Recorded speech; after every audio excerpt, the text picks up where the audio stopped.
Amém? Abra comigo, queridos, então, em 1 Coríntios 10,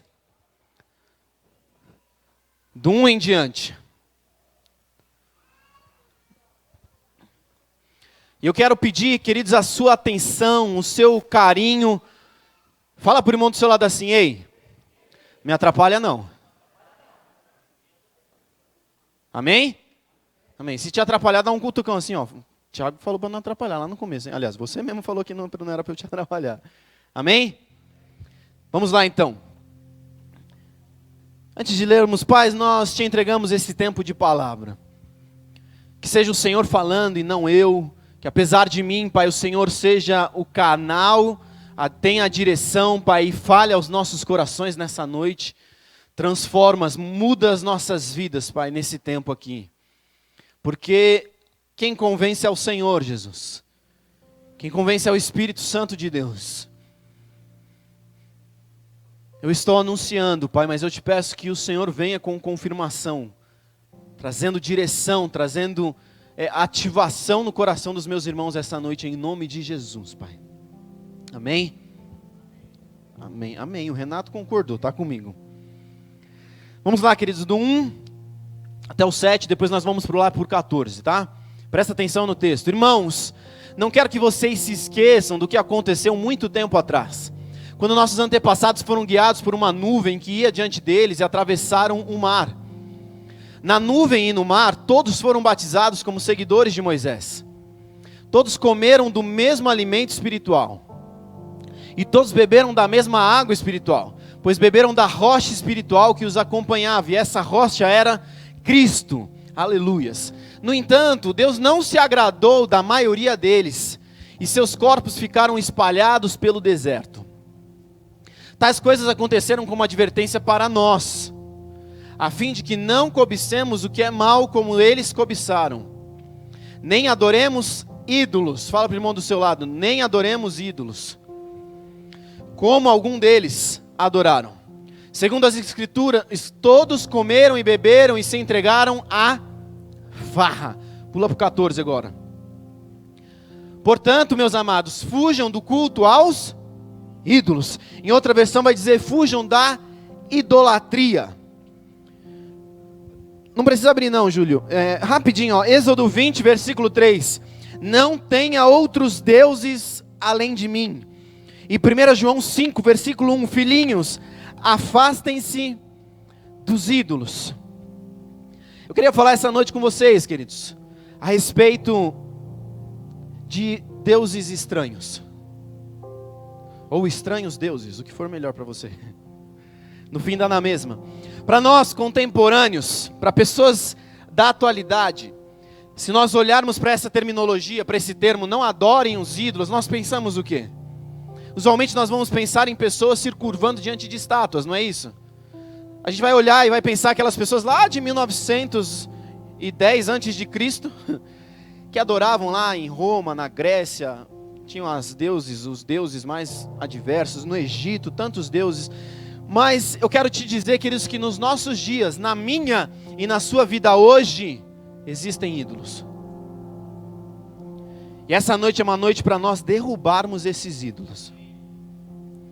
Sempre que pensamos em idolatria, nós usualmente pensamos num santo, numa entidade, alguma coisa desse sentido, mas, queridos, não é só isso. E eu vou te apontar algumas coisas aqui para você entender isso. Todos nós temos os nossos sacerdócios, santuários, sejam eles quais forem, torres de escritório, spas, uma família, uma academia. Você exerce sacerdócio muitas vezes, e esse sacerdócio tantas vezes não é para Deus. Nós estamos exercendo um sacerdócio desvirtuado, desalinhado com os céus.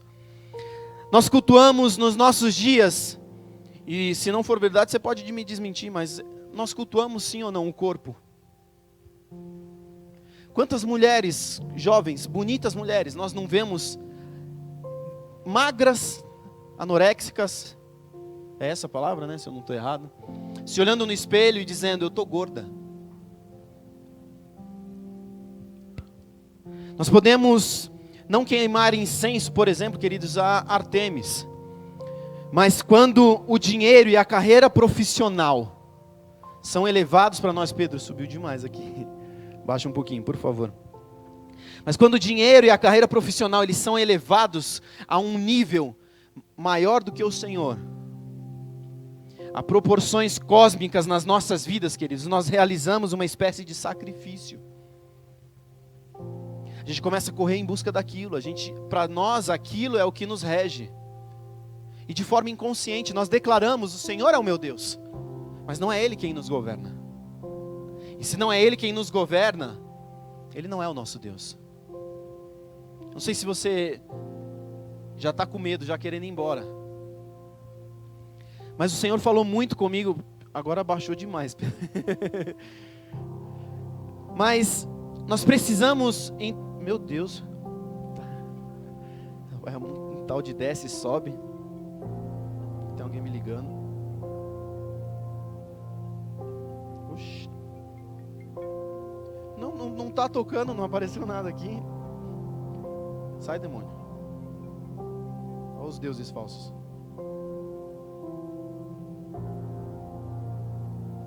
Ah, agora apareceu. O pastor Daniel me ligando. Ora aí, irmão. Ora aí. Mas nós vemos muitos homens, queridos, de sucesso no mercado, na política, em várias áreas, que atuaram por anos e conquistaram um certo sucesso, sim ou não? Você não vê pessoas de sucesso? Por exemplo, se a gente falar do Neymar hoje, ele é uma pessoa de sucesso no meio dele, sim ou não? Se nós falarmos do Medina, um esportista do surf, ele é uma pessoa de sucesso nesse meio. Se nós falarmos, sei lá, do Bill Gates, ele é um cara bem sucedido, sim ou não?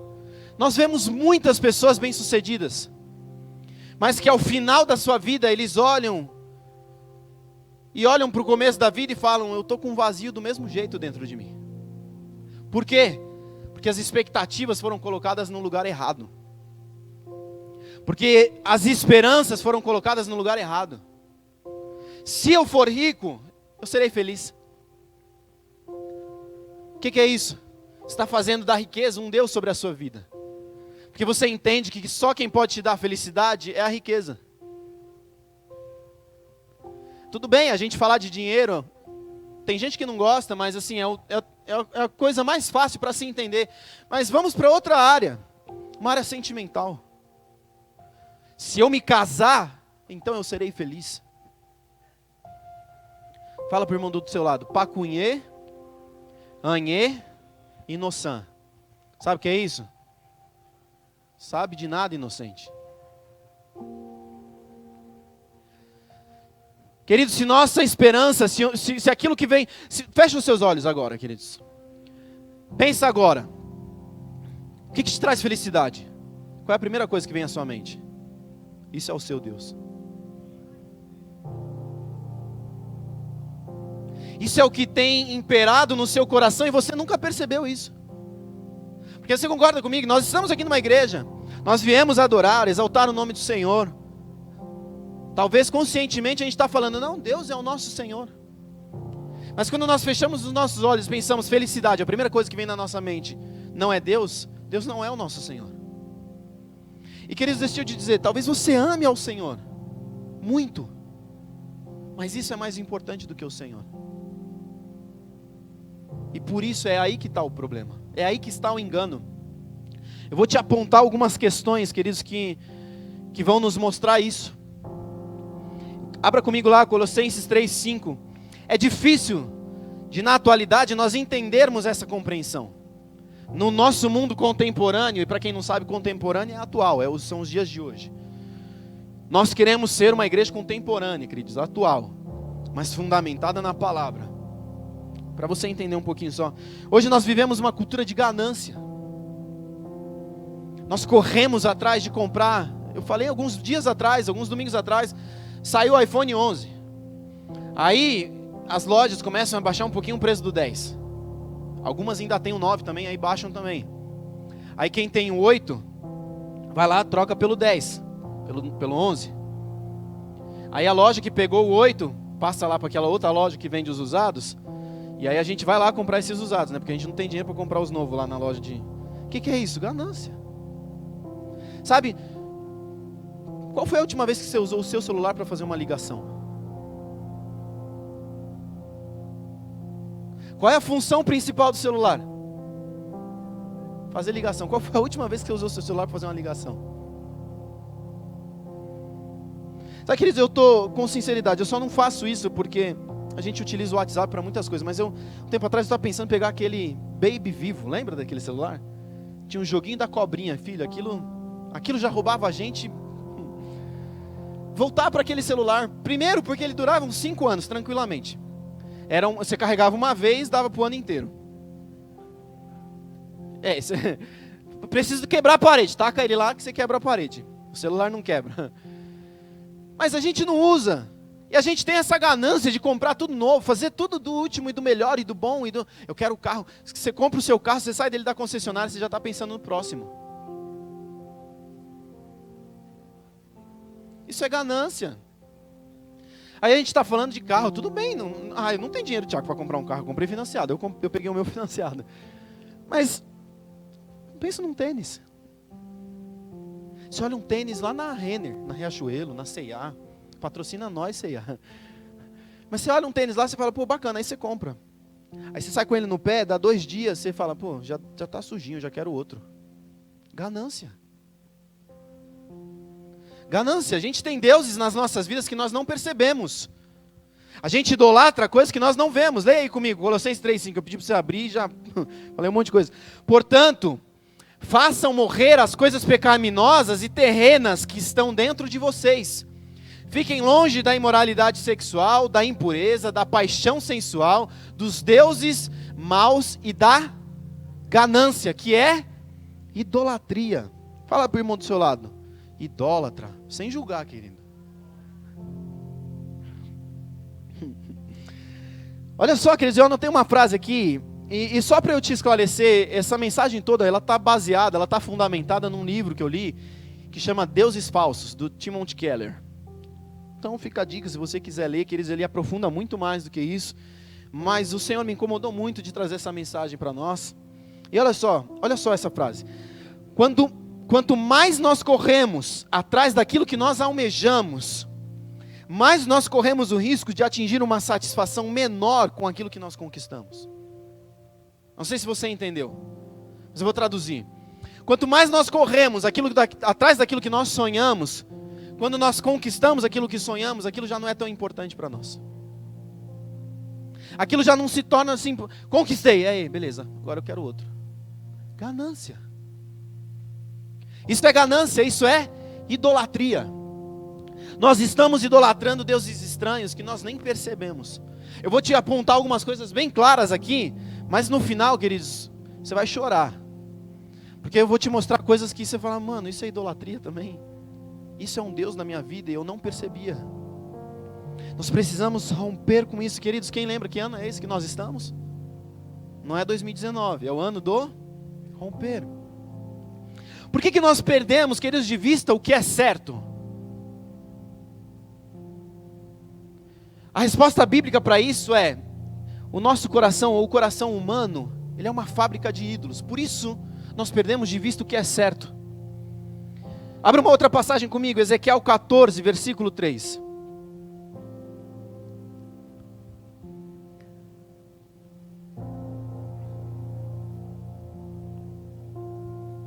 Ezequiel 14, versículo 3. Filho do homem, estes homens levantaram...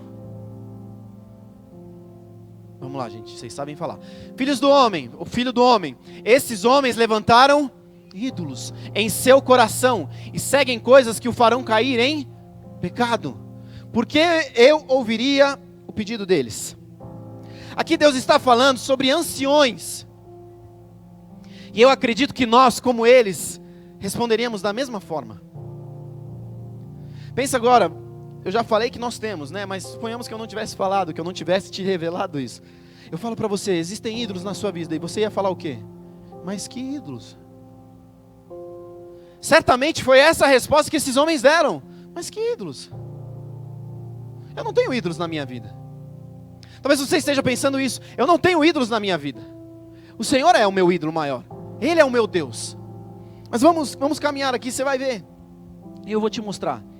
O que Deus estava apontando, quer dizer que o coração humano, ele é inclinado a pegar coisas boas e torná-las ou fazer delas coisas essenciais. Não sei se você entendeu o que eu acabei de dizer. Mas eu quero te dizer, querido, se você faz da sua família um Deus, a sua família é um problema na sua vida. A família é uma coisa ruim? De forma nenhuma. Ela é uma coisa boa. Mas essencial é o Senhor. Se você faz do seu trabalho algo essencial na sua vida, você fez dele um Deus na sua vida. Trabalho é ruim? Não. Mas a partir do momento que o trabalho se tornou essencial, o Senhor deixou de ser essencial. Vocês estão me entendendo? Nada disso é ruim. O problema é quando ele se torna acima de Deus. Sabe, eu ouvi uma vez uma pessoa dizendo, não, porque Deus acima de todas as coisas. Ele falou, não, cara, para mim não existe lista. Deus é o único. Eu falei, eu concordo. Em parte, porque a Bíblia traz uma lista.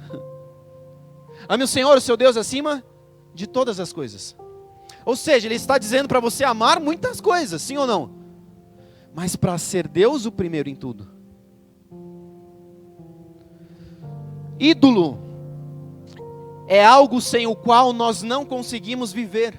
Quando nós fazemos da nossa família algo essencial, se Deus levar a sua família, o que acontece? Você morre.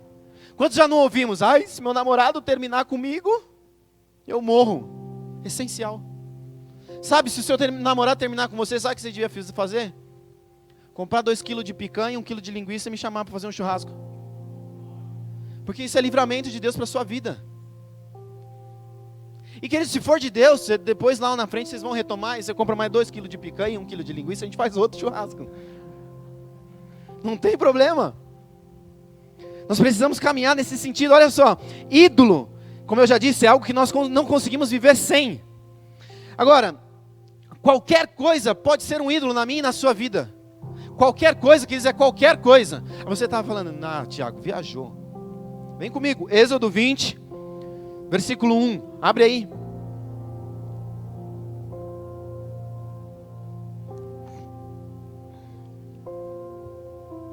Êxodo 20, versículo 1. Nós vamos até o 5. Então o Senhor deu ao povo todas estas palavras. Eu sou o Senhor, o seu Deus, que o libertou da terra do Egito, onde você era escravo. Não tenha outros deuses além de mim. Agora, o que eu quero que você entenda, o que se enquadra em outros deuses? Foi a minha pergunta. Vamos continuar. Não faça para si espécie alguma de ídolo ou imagem de qualquer coisa no céu. Presta atenção no texto. No céu, na terra e no mar. Versículo 5. Não se curve diante deles, nem os adore. Pois eu, o Senhor, o seu Deus, sou um Deus zeloso. Trago as consequências do pecado dos pais sobre os filhos até a 3ª e 4ª geração dos que me rejeitam. Agora, se nós olharmos para o versículo 4. Céu, terra e mar. O que contempla isso? Tudo. Tem alguma coisa fora disso? Não, naquela época eles não conheciam o universo, o nome universo. Então eles não falavam disso. Mas se conhecesse, Deus ia falar desse mesmo jeito. Nem do universo, nem do céu, nem do mar, nem da terra. Nem debaixo da terra. Ou seja, o que pode ser um Deus na minha e na sua vida? Tudo. Você percebe que começou a estreitar o laço para a gente? Um Deus, queridos, ele é criado quando qualquer coisa se torna mais importante que Deus. Aquilo que domina o seu coração, aquilo que aprisiona a sua imaginação. Por isso que eu pedi para você fechar os olhos e pensar na alegria, na felicidade.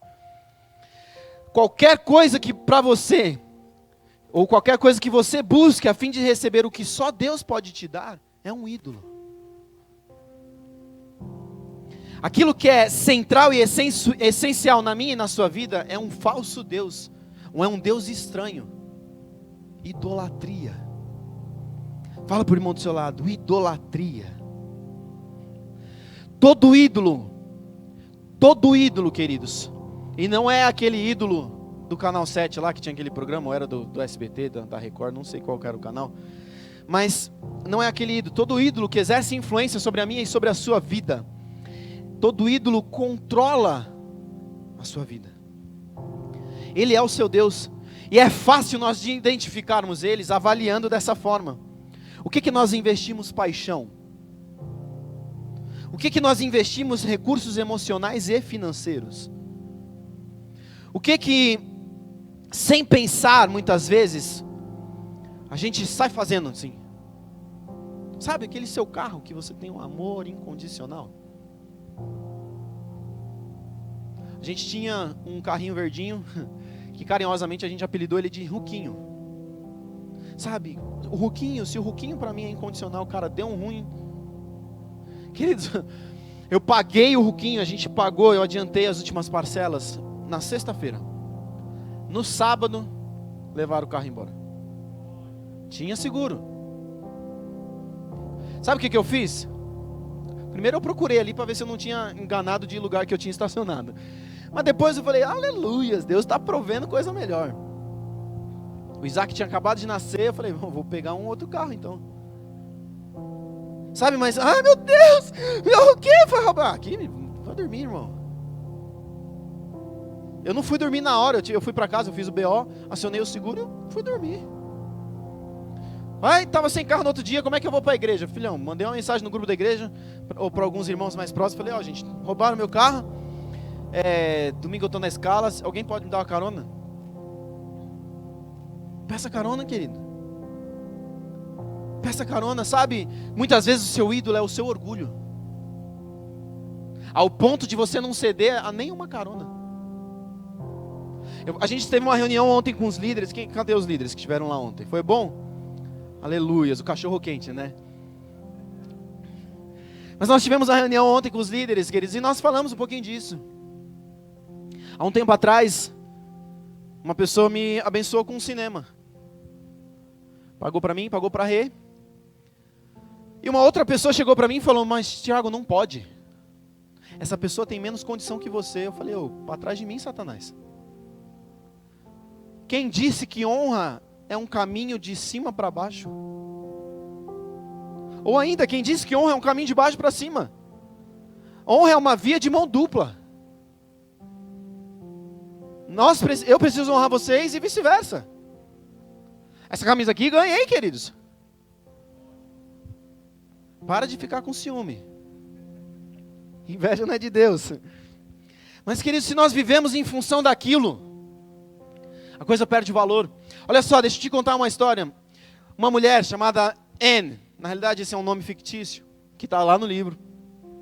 Essa mulher, ela tinha o sonho de se casar e ter filhos. Era o sonho dela. Quantas pessoas já não viram uma mulher que tem o sonho de ter filhos? Ninguém? Nunca viram? Levanta a mão aí, irmão, participa comigo, eu sou carente, lembra? E essa mulher casou, aleluias. Teve filhos. Só que ela achou que quando ela casasse e tivesse filhos, ela encontraria a felicidade. E a felicidade não está em ter filhos.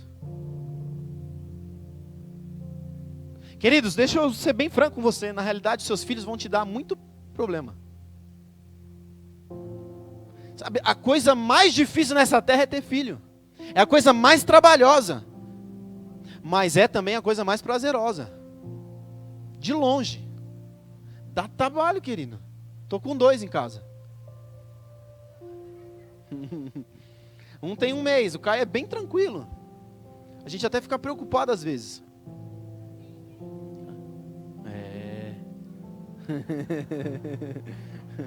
O Isaac puxou mais o pai. Então vocês já sabem como é que é a situação. Mas, queridos, essa mulher, ela depositou toda a expectativa dela nos filhos. E aí o que aconteceu? Ela super protegeu, ela super cuidou, em detrimento de outras coisas que ela deveria valorizar, mais do que os filhos. Ah, Tiago, meus filhos são meu tudo. Vai dar ruim. Prepara que vai dar ruim no seu casamento, na sua vida. E vai dar ruim na vida dos meninos ou meninas, enquanto você estiver cuidando deles de uma forma que você os atrapalhe. Essa mulher cuidou de uma forma dos filhos que isso sufocou os filhos. Foi um problema na vida dos filhos a mãe que eles tiveram. Ela tinha amor pelos filhos. Ela queria dar o melhor para os filhos. Ela tinha intenção de dar a melhor escola, a melhor educação, as melhores coisas. Mas porque ela não teve equilíbrio, qual foi o problema? Foi ela amar os filhos demais? Não, foi ela amar Deus de menos. Quando nós exaltamos pessoas acima de Deus, aquelas pessoas se tornam ídolos para nós.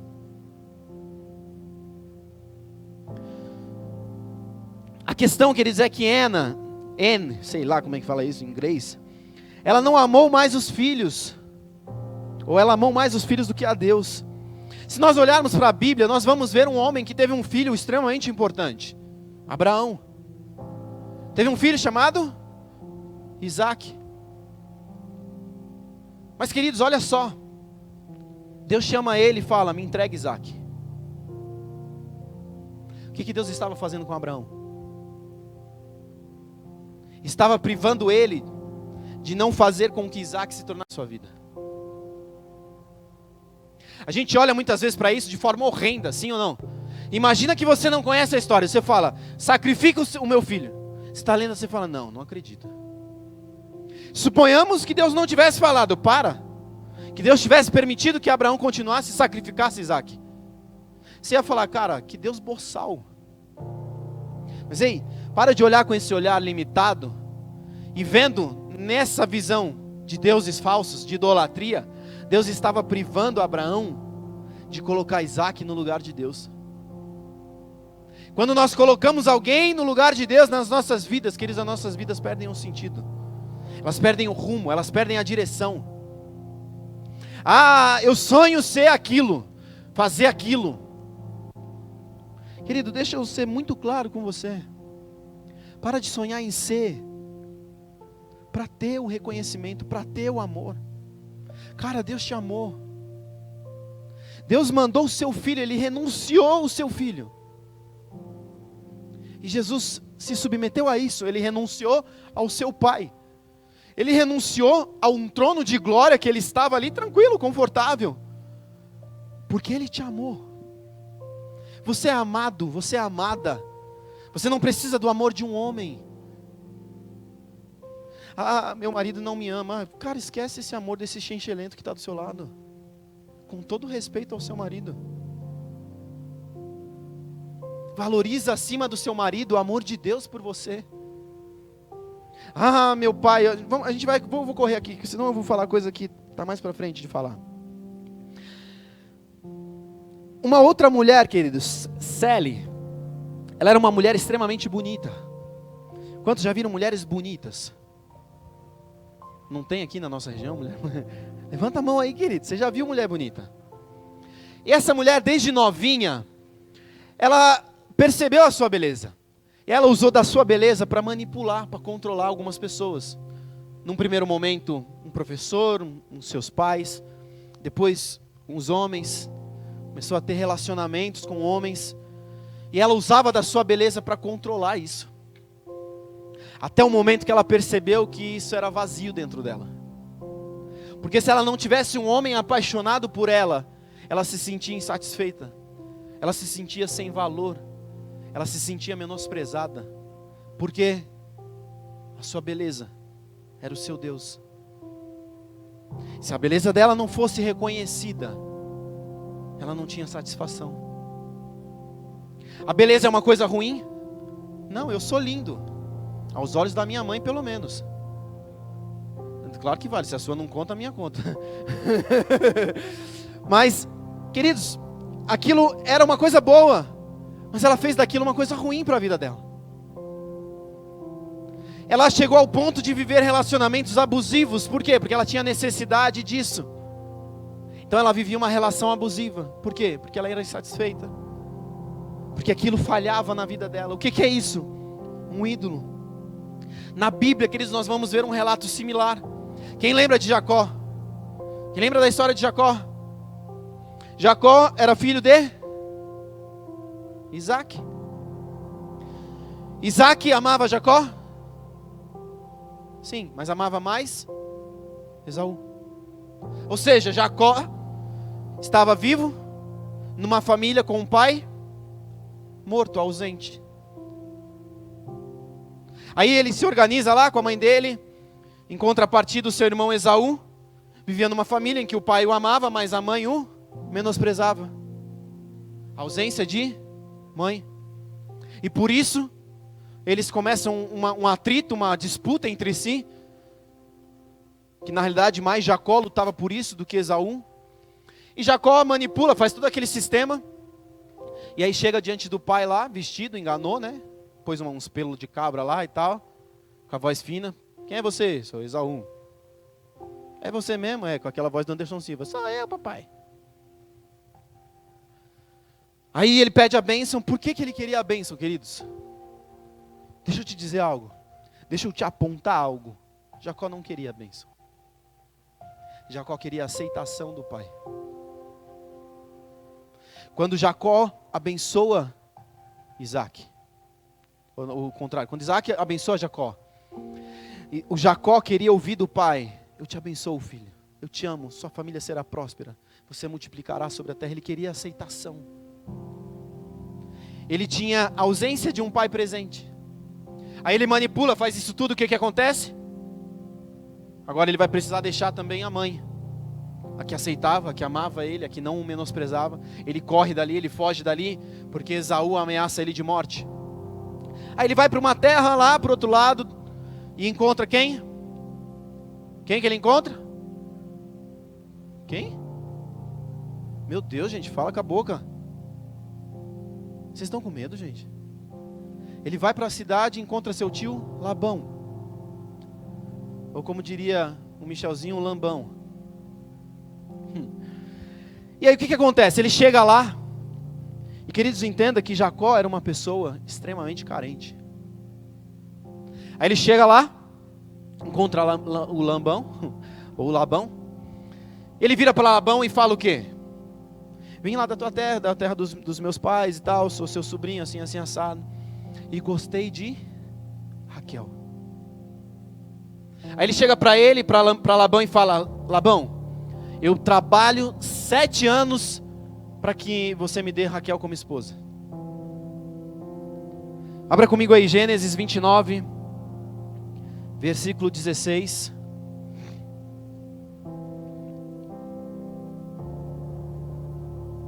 Olha o texto. Labão tinha 2 filhas, a mais velha se chamava Lia, e a mais nova, Raquel. Pode passar, a gente vai até o 20, tá? Eu não tinha falado. Os olhos de Lia eram sem brilho, mas Raquel tinha bela aparência. Queridos, a Bíblia é Deus falando, tá? Deus é um Deus amoroso. Então ele fala assim: os olhos de Lia eram sem brilho. É uma outra referência para uma mulher feia. E mais Raquel tinha bela aparência e rosto atraente. Visto que Jacó estava apaixonado por Raquel, disse a Labão: trabalharei para o Senhor por quantos anos? 7 anos, se me der Raquel, sua filha mais nova, para ser minha esposa. Melhor entregá-la a você do que a qualquer outro, respondeu Labão. Fique aqui e trabalhe comigo. Então Jacó trabalhou 7 anos por Raquel. Ele a amava tanto que lhe pareceram apenas alguns dias. Agora, queridos, no hebraico diz literalmente que Raquel tinha um corpo magnífico. Aí você pensa nos dias de hoje: não, isso é uma terminologia de hoje. Não é não, queridos, é antigo. Ela ainda por cima era uma mulher lindíssima. É isso que a Bíblia está dizendo de uma forma mais sutil, amorosa. Para não dizer que Lia era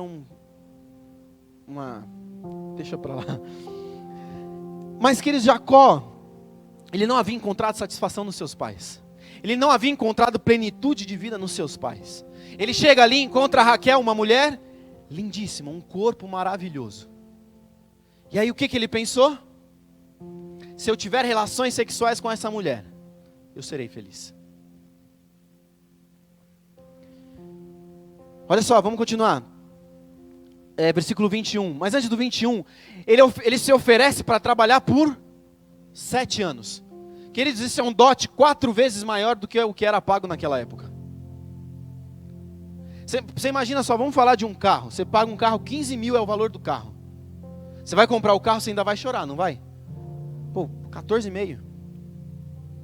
O cara, não, tá, 14,700, 14,600, 14,650, fechou.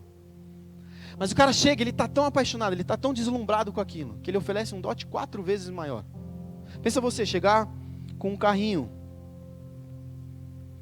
bonito até, organizadinho, você anuncia lá para vender, um cara chega para você, cara, posso fazer uma proposta? Pode, claro.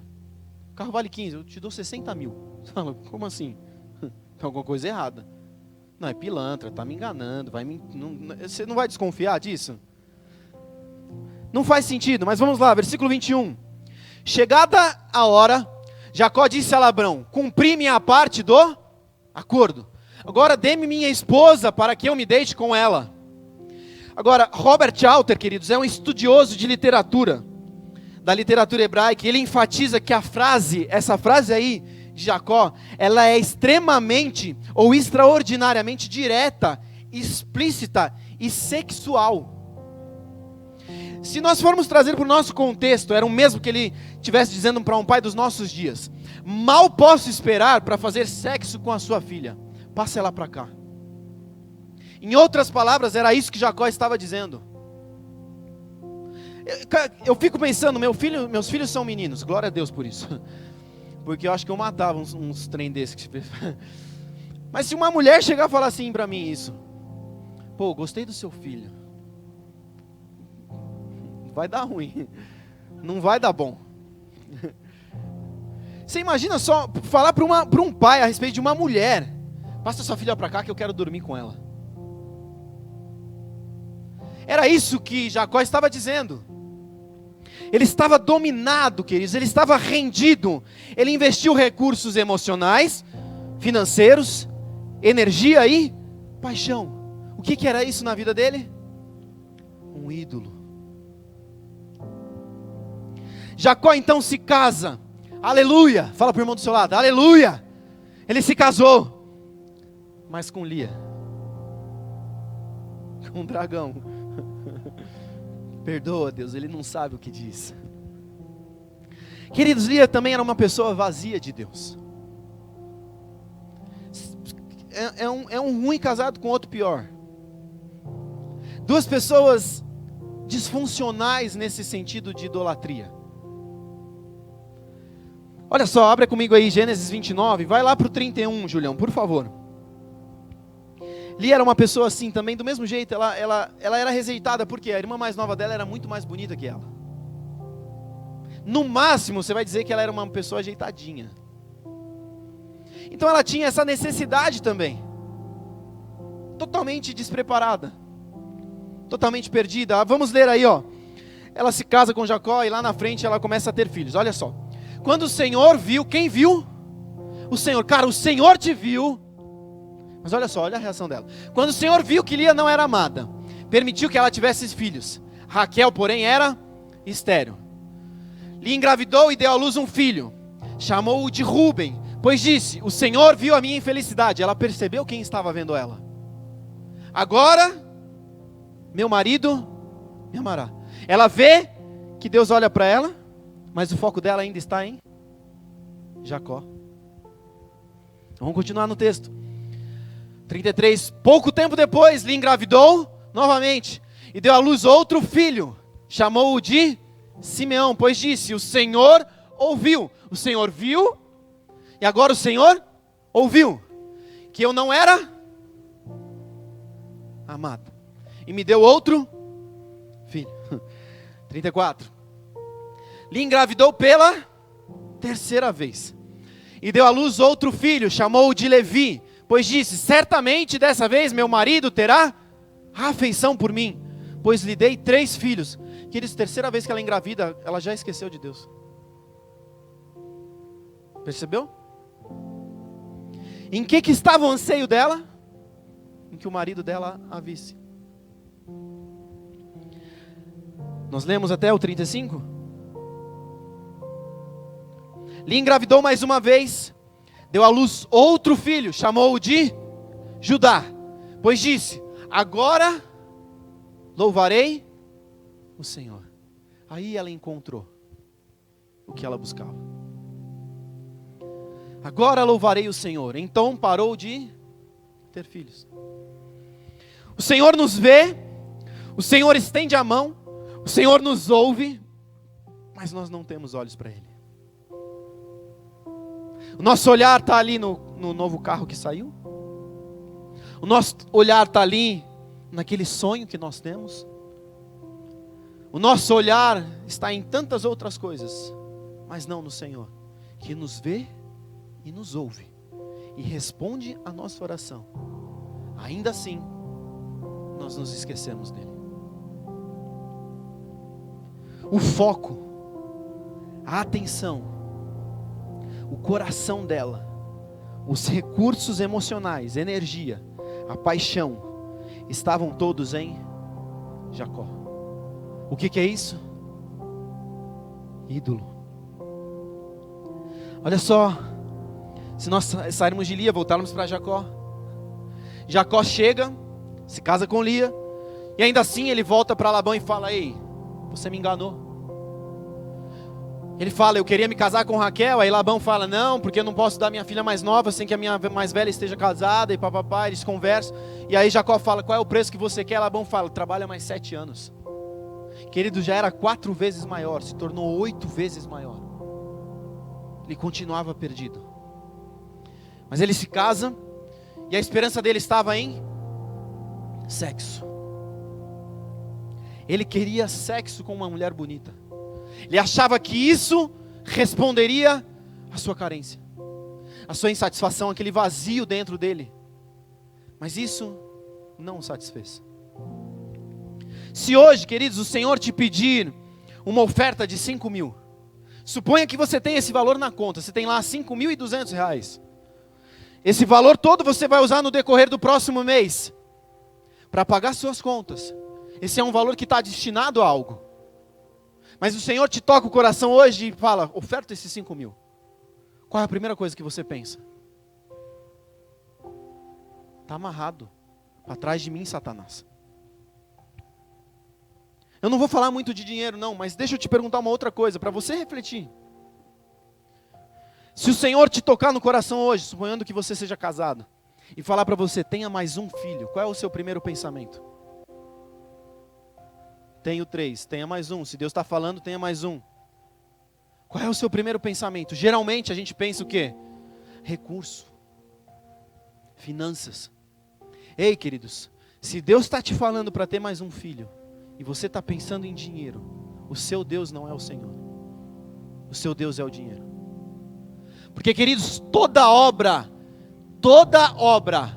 que o Senhor propõe sobre a mim e sobre a sua vida, se é Ele quem de fato está propondo, Ele bancará.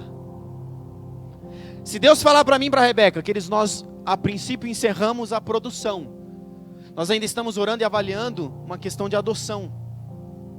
Porque nós entendemos que, além de nós sermos contra o aborto como igreja, nós precisamos ser a favor de adoção, queridos. Porque não adianta a gente ser contra o aborto, mas deixa os meninos tudo lá no orfanato.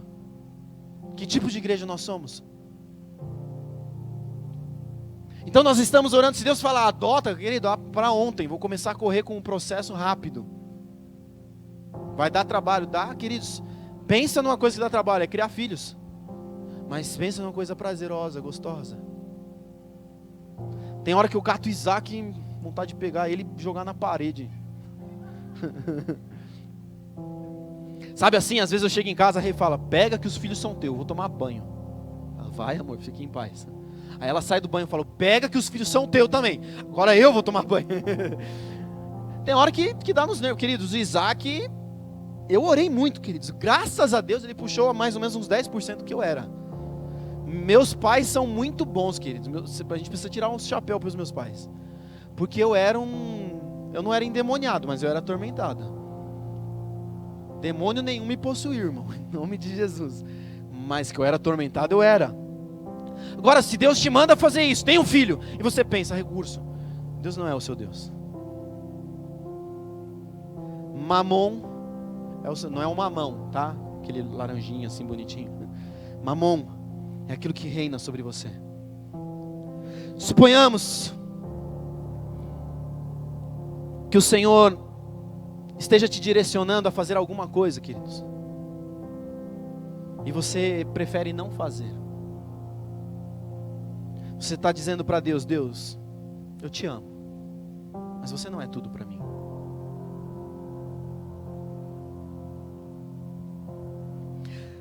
Às vezes, queridos, nem é tanto nesse sentido, mas em outros tantas questões, por exemplo, como de dízimo. Queridos, quantas pessoas não fogem de dízimo?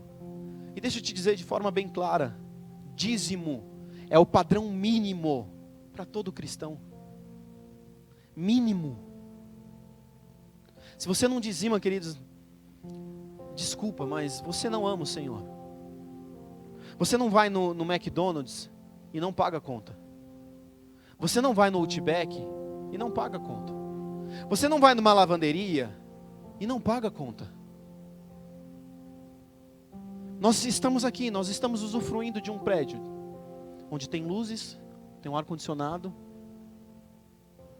Nós temos tantas coisas aqui para nós, que nós estamos usufruindo. E a gente não quer ajudar, auxiliar nesse sentido. Sabe o que é isso, queridos? Prostituição. Você quer o prazer, mas você não quer o preço que aquilo custa, ou você não quer dar valor para aquilo. Deus não é uma extensão da cultura sobre as nossas vidas, mas alguém que transforma ela. Ele não é um Deus controlável, mas um Senhor soberano. Se Ele é Deus sobre a sua vida. Se olharmos para a história de Naamã, quem lembra da história de Naamã? Aquele que mergulhou 7 vezes lá, queridos, teve um cidadão misericórdia. Ele catou uns negócios lá e foi mergulhar no Tietê. 7 mergulhinhos no rio Tietê, na parte suja, não é na nascente limpinha. Misericórdia, Deus, tem uns irmãos, eu entendo o coração dele, a boa intenção, mas queridos, não faz isso não. Mas, olha só, Naamã era um homem bem sucedido, sim ou não? Naamã era um dos homens de maior nível no exército da nação dele. Mas em determinado momento ele se vê acometido de lepra. E pasmem, ele procura das mais diversas formas uma cura e não alcança. Não consegue. Naamã era bem sucedido em tudo. Mas seus sucessos eram em última análise, queridos, dons de Deus. Ele teve na vida dele uma menininha que foi misericordiosa com ele, porque ela era uma escrava. E ela falou assim: quem dera o meu Senhor fosse até um profeta que existe em Israel, e Deus te curará. Ou Deus te curaria. Naamã tinha tudo, mas ainda tinha uma doença sobre ele. E aquela questão na cabeça dele, que não o satisfazia de forma nenhuma. Ele vai até o profeta, na realidade ele vai até o rei, porque ele entende que quem vai o curar é o rei. O maior escalão, é o maior em autoridade. Mas não é. É o profeta quem o oculta. É o profeta quem o cura. Para toda a sua vida, para tudo que Naamã fez, ele dependeu totalmente da graça de Deus. Ele empenhou esforço, sim ou não? Sim ou não, queridos? Ele empenhou esforço, ele empenhou dedicação, ele tinha tudo, ele fez daquilo um ídolo sobre a sua vida. Mas a lepra tirou dele tudo. Ou ela poderia ter tirado, ela não chegou a tirar. Porque se a lepra começasse a se espalhar sobre o seu corpo, ele teria que deixar aquilo que ele fazia. Ídolos ocultos nas nossas vidas, queridos, existem aos montes. Cultura, nós vivemos hoje uma cultura fundamentada no eu. É ou não é verdade?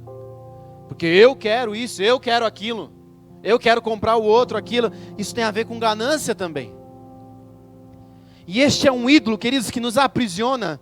Não porque eu sou livre para fazer o que eu quiser. Quantos já não ouviram isso? Pô, eu sou livre para fazer o que eu quiser. Sim, você já ouviu isso? Sabe, isso é uma grande mentira. Na realidade, você é prisioneiro de si mesmo. Porque você só faz o que você quer. Se engana aquele que pensa que tem o direito de fazer tudo. A sociedade não é centrada em você. Você não é o centro da terra, quiçá do universo. Você não é o centro de tudo, querido. Nesse eu, você precisa colocar um D na frente e um S no final. Que dá? Deus. Ele é o centro de tudo. Qualquer esperança cultural, queridos, dominante sobre as nossas vidas, que não seja o próprio Deus, é um falso Deus. O que transforma a nossa cultura? O que vai mudar a nossa nação? É o Bolsonaro? Não. É o próximo presidente? Não, é o posicionamento da igreja. Nas 7 esferas da sociedade, em todos os lugares, é nós abraçarmos aquilo que o Senhor está nos dando e realmente atacar naquilo. Não atacar como se fosse uma guerra, mas investir naquilo. Sabe por que o Brasil está como está, queridos? Porque a igreja abriu mão de estar lá fora. Ontem nós tratávamos com os líderes e nós estamos sonhando algumas coisas. Por exemplo, nós queremos organizar uma campanha aqui para nós como igreja doarmos sangue, juntos. Ah, eu tenho medo de agulha. Supera esse medo, querido. Você passa, queridos, todos os dias que você vem aqui para a igreja, você passa em frente a um asilo, aqui na rua de cima. Chegou o tempo de nós irmos até esse asilo. Fazer um trabalho ali, alguma coisa, queridos, nós queremos servir. O que nós podemos fazer? Nós queremos servir os idosos. Posso trocar o lençol da cama dele? Eu não sei fazer nada. Posso ajudar ele a levantar e sentar? Posso passar um dia com eles aqui? Sabe, o mundo está como está porque a igreja abriu mão do mundo. A gente pega aquele versículo, o mundo jaz no maligno, esquece o mundo. Mas com ele nós esquecemos toda a humanidade que está lá fora. E a palavra nos diz, porque Deus amou o mundo. E esse mundo, queridos, é a humanidade, não é o mundo da terra aqui. Porque Ele amou a humanidade, Ele deu o seu Filho. Nós precisamos amar o mundo como Jesus o amou. E se entregou por Ele. O que resolverá a nação brasileira, queridos, como eu já disse, não é um governo, mas o posicionamento da igreja. E falando da igreja, nós temos ídolos dentro da religião. Ídolo, como eu já disse, é tudo aquilo que nós voltamos em busca do que só Deus pode nos dar. Aí você coloca todas as suas esperanças no Tiago. Eu acho que ninguém faz isso, né? Até porque eu sou meio... Mas se você coloca suas esperanças no irmão do seu lado, porque se o Tiago orar, vai curar. Aí, irmão, é capaz de não curar. E quando você orar, é capaz de curar. Nós precisamos derrubar esses ídolos nas nossas vidas. Doutrinas são postas no lugar de Deus. Sistemas eclesiásticos são postos no lugar de Deus. Porque o meu bispo, porque o meu arcebispo, porque o meu vice-deus. Não, querido. Meritocracia é a sutileza que nos faz caminhar segundo nós mesmos e não segundo Cristo e a sua graça. Isso é um ídolo, queridos. O que eu faço me avaliza em Deus? Não. O que Cristo fez me avaliza em Deus e acabou. Não existe nada que eu e você possamos fazer para que Deus nos ame mais. Não existe. Mas nós ainda temos essa consciência. Muitas vezes a gente se pega, pô, eu preciso orar, eu não orei hoje, né? Porque senão vai dar ruim. Vai dizer que você nunca pensou assim? Queridos, oração não muda Deus, oração muda você. Jejum não muda Deus, jejum muda você. Adoração, acho que Deus precisa da nossa adoração. Eu estou tão carente, eles não me adoraram hoje. Não faz questão nenhuma. O que muda quando a gente adora somos nós. A palavra vai dizer que aquilo que nós adoramos, nós nos tornamos parecidos. Esse é o propósito da adoração ao Senhor. Porque a gente adora o iPhone 11. Aí passa um dia, todo final de dia você está sem bateria nenhuma. Porque você é igualzinho ao iPhone 11. O 10, o 9, o 8 piorou. Da metade do dia você já está desgastado, cansado, não quer fazer mais nada. A gente não dá conta de viver, Por quê? Porque a gente adora a coisa errada. A gente idolatra aquilo que não deveria ser idolatrado. Se olharmos para a história, queridos, nós vamos ver Jonas. Quem se lembra da história de Jonas? E sabe por que ele não quis ir a Nínive? Sabe por quê? Alguém tem ideia?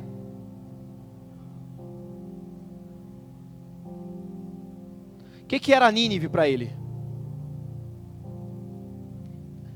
Nínive fazia parte do povo da Assíria. A Síria era o governo que dominava sobre Israel. Cobravam impostos e os oprimiam. Ou seja, ele era uma pessoa, um israelita, um judeu, um hebreu.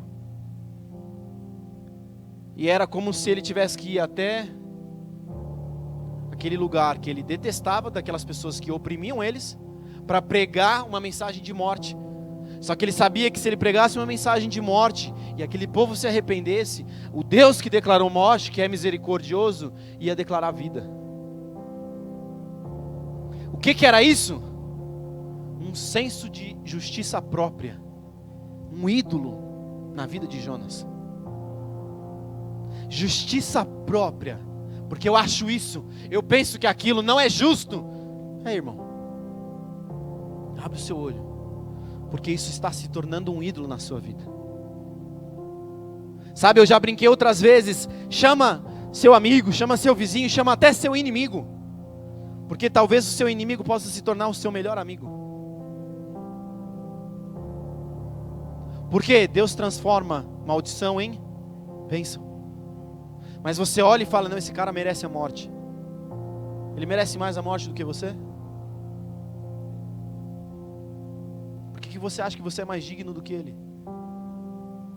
O que você fez para merecer a morte de Cristo que aconteceu há 2020 anos atrás? Nada. O dia que nós nascemos, queridos, Jesus já havia morrido por nós. O que eu fiz? No máximo eu trouxe dores para minha mãe. De parto, dava umas bicas na costela dela. Eu merecia o que Cristo fez por mim? Sim ou não? Não. E por que nós achamos que eles não são dignos?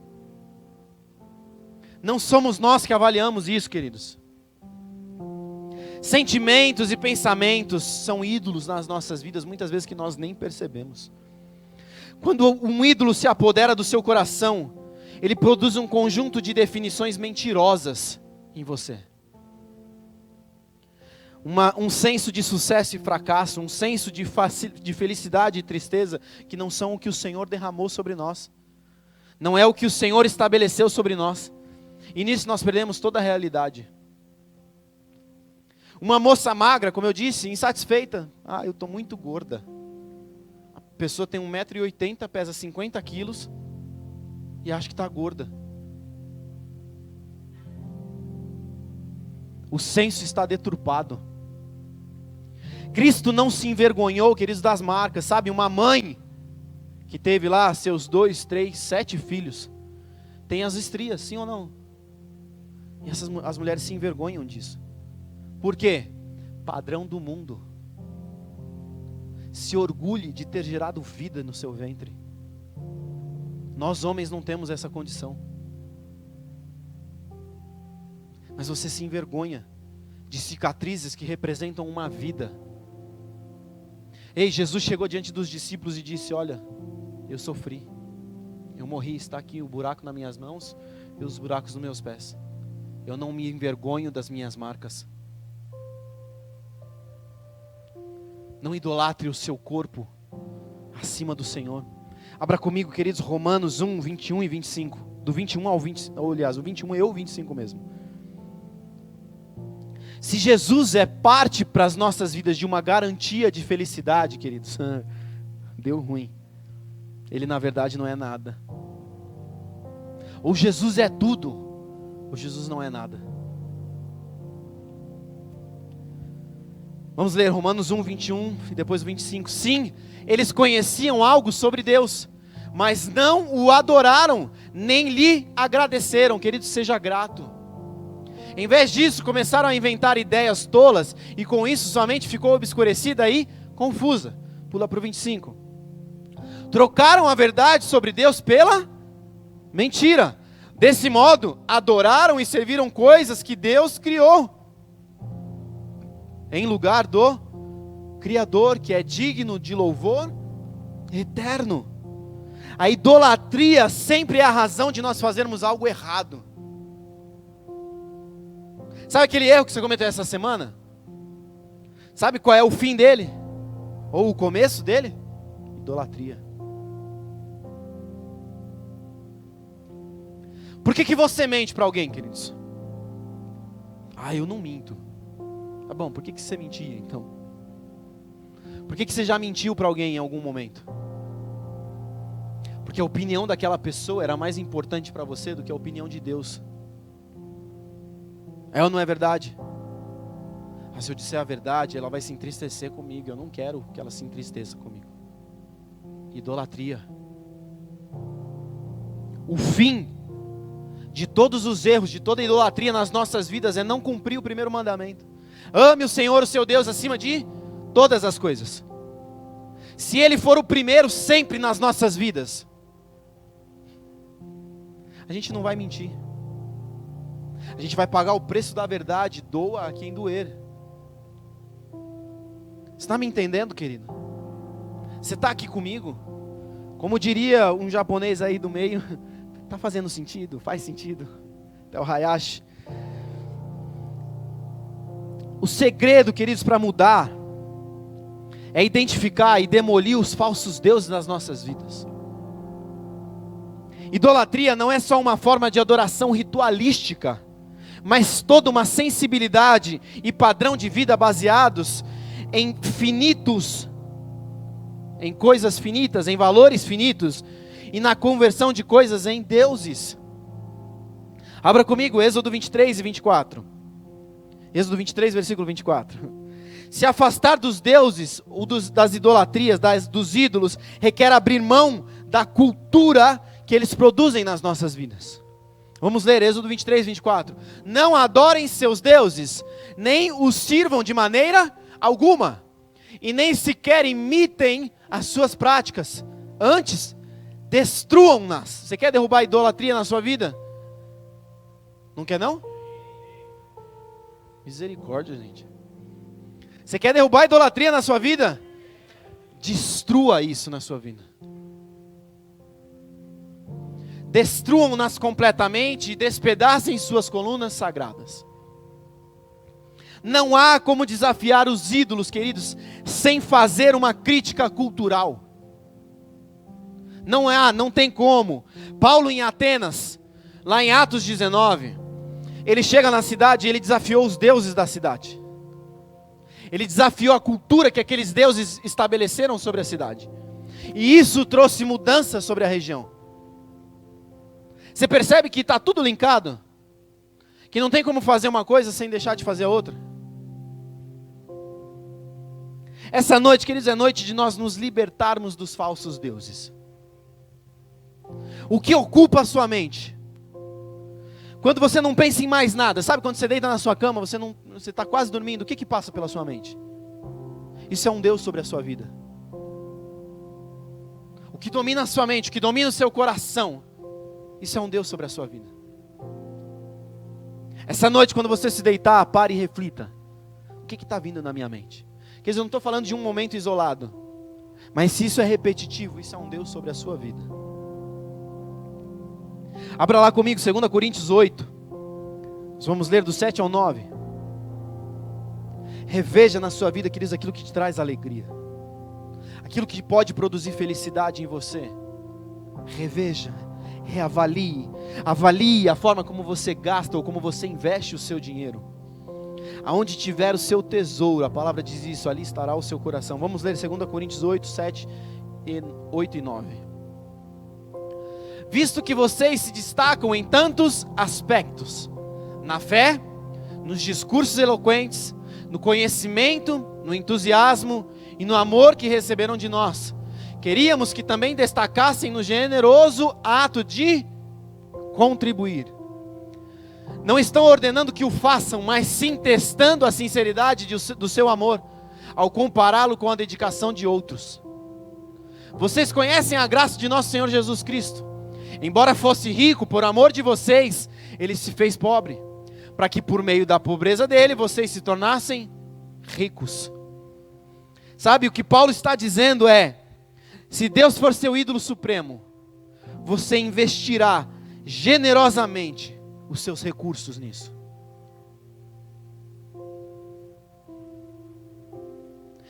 Nossos padrões de consumo refletem quem são nossos ídolos. Reflita aqui agora, queridos, aquela oração, sabe aquela oração que você fez há 3 anos, e ela ainda não foi respondida, ou você teve uma resposta negativa dela? O que isso gerou em você? Revolta? Se a sua oração não respondida te gerou revolta, Deus não é o seu ídolo. Mas aquilo que Ele pode te dar é o seu ídolo. Agora, se a oração não respondida não te gerou revolta, mas te gerou mais esperança e expectativa no Senhor, o Senhor é o seu ídolo. Em que você tem empenhado o seu coração? Em que você tem empenhado as suas orações? Você quer romper com tudo isso essa noite, queridos? Abra comigo Colossenses de novo 3. Eu quero ler de novo esse versículo, do 1 ao 5. Uma vez que vocês ressuscitaram para uma nova vida em Cristo, mantenham os olhos fixos nas realidades do alto, onde Cristo está sentado no lugar de honra à direita de Deus. Pensem nas coisas do alto e não nas coisas da terra, pois vocês morreram para esta vida, e agora sua verdadeira vida está escondida com Cristo em Deus. E quando Cristo, que é a sua vida, for revelado ao mundo inteiro, vocês participarão de sua glória. Portanto, façam morrer as coisas pecaminosas e terrenas que estão dentro de vocês, ídolos. Fiquem longe da imoralidade sexual, da impureza, da paixão sensual, dos desejos maus e da ganância, que é idolatria. Como é que nós derrubamos tudo isso? Como é que nós deixamos de lado tudo isso? Destruindo tudo isso, abrindo mão, abdicando de tudo isso. Se arrancarmos os ídolos, queridos, e não plantarmos no lugar deles o amor por Cristo, eles vão voltar. E talvez, como diz uma passagem a respeito de demônios, 7 vezes pior. Então, se você não quer colocar no lugar a Cristo, não fica na miúda hoje. Mas se você tem intenção de retirar os ídolos da sua vida essa noite e colocar o Senhor no centro, chegou o dia, queridos. Sabe, alegria e arrependimento, eles devem andar juntos nesse sentido. Arrependimento sem alegria nos levará ao desespero, enquanto a alegria sem o arrependimento, ela é superficial, e ela só nos fornecerá uma inspiração passageira, e não nos mudará. Arrependimento com base no medo é autopiedade. Nós não aprendemos a odiar o pecado em si. Está entendendo? Arrependimento com base no medo, se você essa noite decidir por mudar por causa de medo, não mude. Isso é autopiedade. Isso não produz o ódio contra o pecado. Mas quando nos regozijamos no amor sofredor e sacrificial de Deus pelas nossas vidas, queridos, aí nós entendemos que custou tudo para Cristo nos salvar do pecado. E por essa razão, nós aprendemos a odiar o pecado. Os ídolos quase sempre são coisas boas nas nossas vidas. Na maior parte das vezes são coisas boas. Mas como eu disse lá no começo da mensagem, a questão é quando isso se torna essencial para nós. Aí nós nos perdemos. Olha só, eu quero te contar a última história, eu quero pedir para o pessoal do louvor subir. 2 homens perderam o seu trabalho, o seu emprego. De uma hora para outra, os chefes, de forma injusta, demitiram eles. Por causa de um problema dos chefes, eles demitiram esses funcionários. E um deles, queridos, simplesmente perdoou e seguiu a vida. Eram 2 homens extremamente bem-sucedidos, que foram injustiçados e perderam seu emprego. Ambos ficaram desempregados. Após algum tempo, os 2 arrumaram emprego. Aquele que perdoou o chefe e deu continuidade à sua vida, viveu plenitude, foi alegre, teve alegria, teve felicidade, seguiu sua vida tranquilo. Mas o outro, queridos, ele guardou amargura, ele não perdoou o seu chefe. Passaram-se algum tempo e as pessoas que trabalhavam com ele começaram a tentar ajudá-lo. Cara, libera isso, esquece isso, segue sua vida. Mas quanto mais as pessoas exerciam empatia com ele, mais ele era autopiedoso consigo mesmo. Passou-se mais um tempo e ele continuou não perguntando. Algumas pessoas foram mais enfáticas com ele, tentaram ir direto na raiz. Cara, para com isso, arranca isso do seu coração, tira isso de dentro de você. Mas eles não quiseram, ele não quis. Sabe, isso em algum momento ele percebeu que roubou todo o futuro dele profissional, porque ele estava preso num senso de justiça própria, idolatria. Ele não conseguiu caminhar, ele não conseguiu prosperar, porque ele tirou Deus do centro. 2 cristãos, onde um deles, no meio do caminho, passou a idolatrar algo no lugar de Deus. Ele percebeu que o senso dele de sucesso, de alegria, de felicidade estava no trabalho. E porque ele estava preso ainda à situação com o seu anterior chefe, ele se frustrava com frequência, porque dava um erro, dava algum problema, tinha alguma situação, ele não conseguia. Idolatria. O Evangelho, queridos, sobre nós é uma pergunta: o que está operando no lugar de Deus nas nossas vidas? O que é, ou o que tem exercido salvação e é o nosso Salvador? Sabe, esse homem perdeu o emprego e ele falou: eu preciso arrumar outro emprego, eu não posso ficar sem trabalhar de jeito nenhum. O trabalho era o que exercia salvação sobre ele. Isso se tornou um Deus sobre ele, e isso roubou a alegria da vida dele. Ele não melhorou até perceber que a profissão se tornou o seu ídolo. E nesse momento ele se sujeitou e falou: Deus, eu me perdi.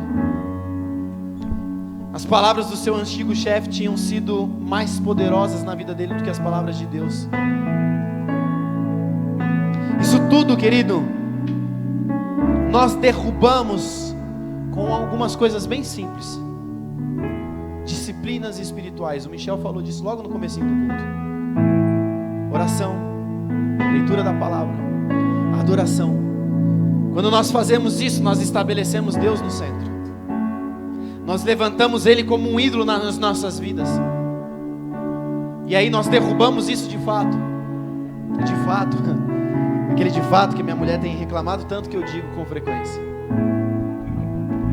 Você sabe, você deve estar aqui essa noite se analisando. Mas além disso, você precisa substituir os ídolos, queridos. Não só retirar os ídolos, mas substituí-los por Cristo.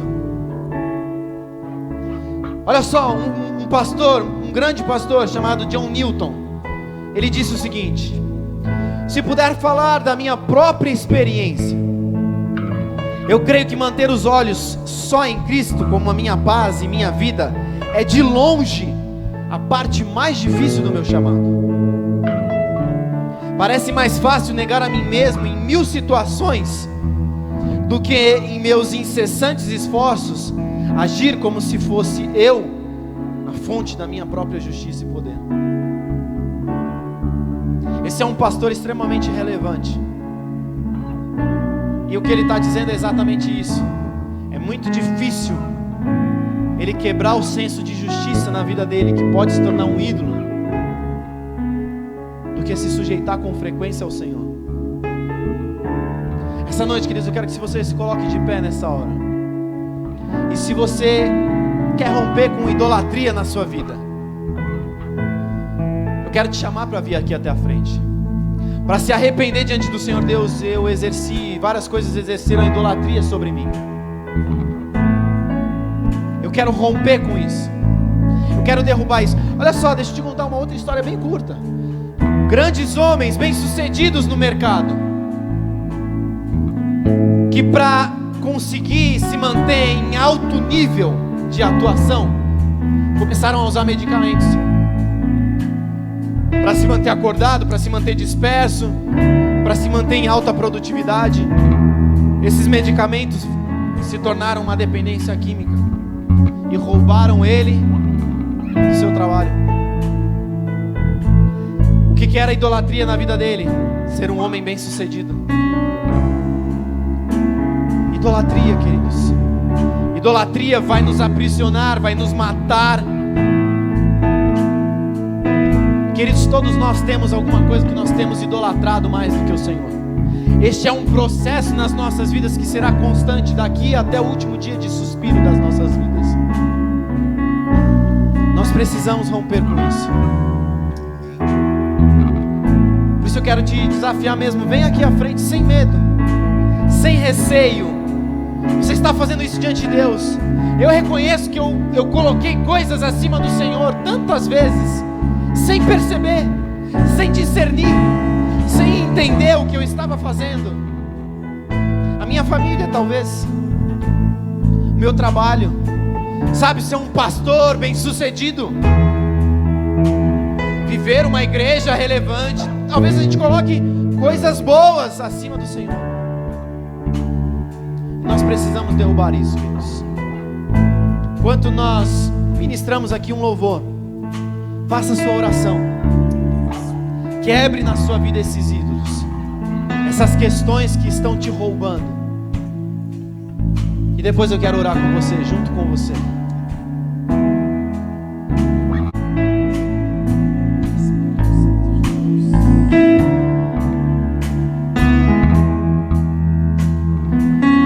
Pai, nós reconhecemos, Deus, que lançamos em vários momentos, em diversas oportunidades diferentes, as expectativas dos nossos corações em deuses falsos, em mentiras.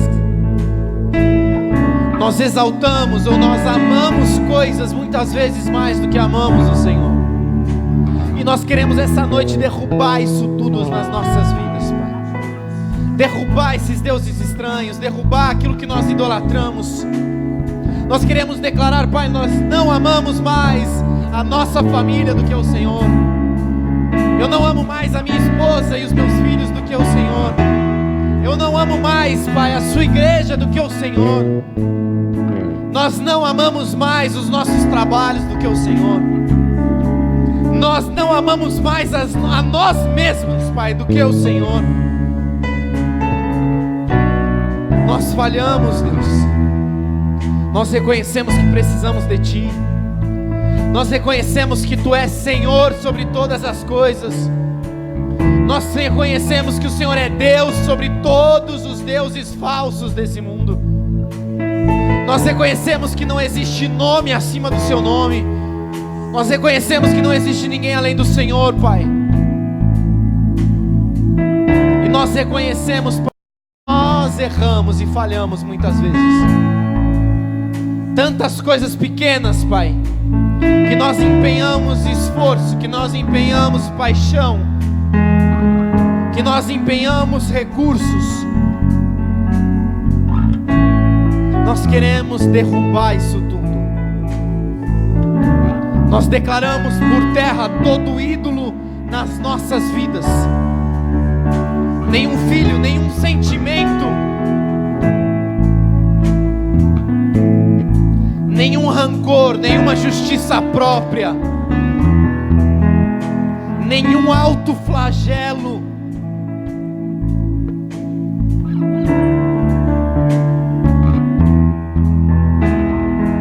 Nós não exaltamos nada e nem ninguém acima do Senhor, Deus.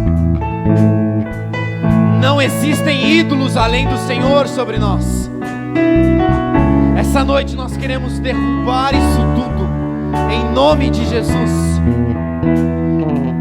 Oramos, Pai, também para que o Senhor lance luz sobre nós, para que possamos enxergar, entender e compreender a verdade da Sua palavra.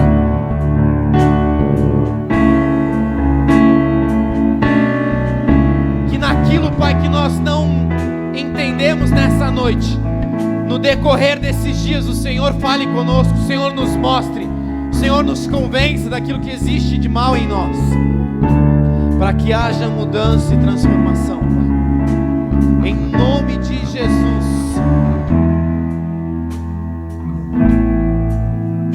Sabe, queridos, o Senhor me trouxe aqui ao coração que existem pessoas muitas vezes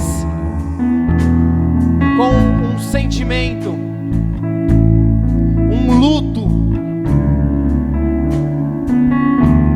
que ficam com aquele sentimento de autocomiseração, porque eu preciso sofrer essa morte, eu preciso me lembrar dessa morte.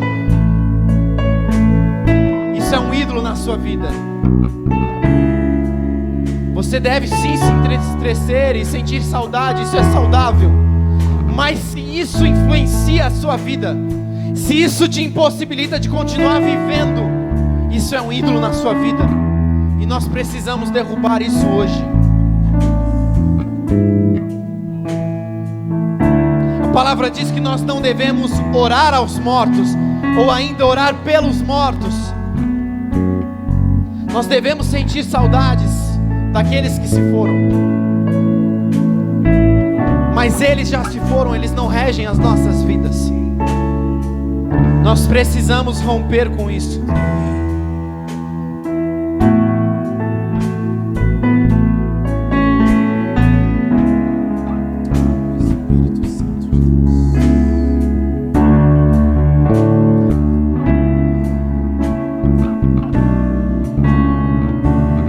O Senhor me fala também de pessoas, queridos,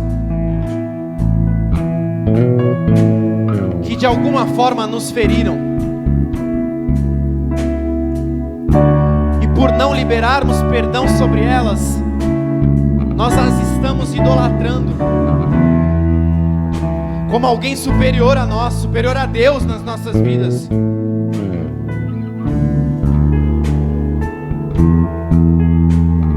Rompa com isso. Essa é uma noite onde você deve liberar perdão sobre essas pessoas.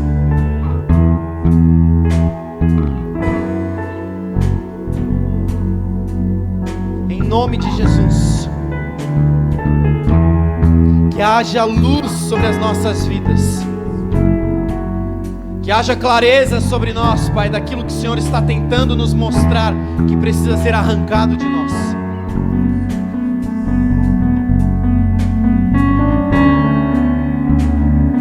Aquilo que era parte de Deus, Ele está fazendo, Ele está te mostrando e te apontando ídolos na sua vida. Agora é a sua parte, você precisa arrancar isso tudo de dentro de si.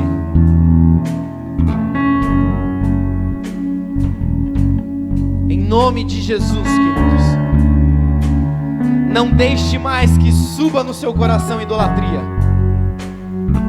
Reflita, medite com frequência a esse respeito, porque isso é algo que nós devemos levar em conta até o fim das nossas vidas. Coisas pequenas, coisas sutis começam a subir no nosso coração e se tornar idolatria, se tornar um ídolo. Nós precisamos romper com isso. Em nome de Jesus, que essa seja uma noite de transformação sobre você, querido. Nesse sentido, nós declaramos não mais aquilo que te aprisionou até aqui. Se alguma idolatria na sua vida ainda tem te prendido, nós declaramos por terra agora, em nome de Jesus. Falta de perdão, falta de liberação, falta de romper com tantas coisas que já se foram. Essa noite acaba. Em nome de Jesus. Em nome de Jesus. Se você entende que o Senhor falou contigo, se você entende que Deus está tratando com coisas em você, aplauda o Senhor nessa hora. Glorifique o nome dEle.